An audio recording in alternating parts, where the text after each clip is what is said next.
we're going to be focusing on a single scene in Othello. Probably the most important scene in Othello. Act 3, Scene 3, which is right in the middle of the play. And it's also one of the most difficult scenes in Othello to stage. Othello has a serving man called Iago. Iago is quite an evil man, and for some reason, he wants to seek revenge on Othello. Iago persuades Othello that Desdemona might be unfaithful. Let us be wary. Let us hide our loves. It's a scene all about the power of persuasion and the power of words.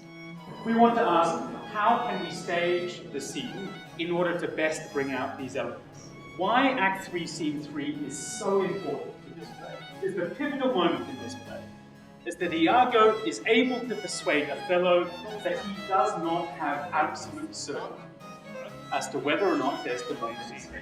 If you can doubt something, you can't be absolutely certain. I should deny or stand so mad. Does this other person love me? How can I know that for certain? Desdemona is asking Othello to see Michael Cassio. Now, how Desdemona is able to persuade Othello to see Michael Cassio, I think is very interesting and very important, and we're going to do this in two different ways. Not only does this Desdemona tell us that Othello is easily persuaded, but that he almost likes being persuaded, particularly by her.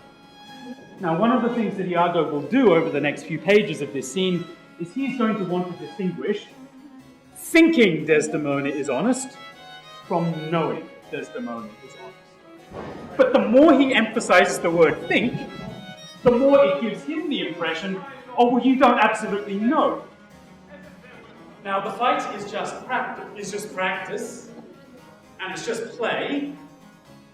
But at what point does the play become not play? There's something very, very strange going on in this play, and in several other of Shakespeare's plays.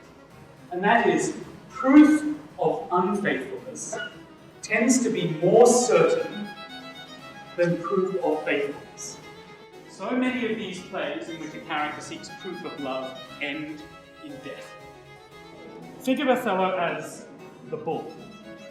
Now, a bull is kind of dumb, but there's kind of a strength to the bull. There's an integrity to the bull.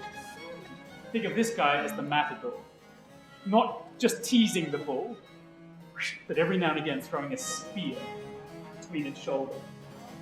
And gradually, over the course of this scene, more and more spears are thrown in, and by the end of the scene, the bull is dead.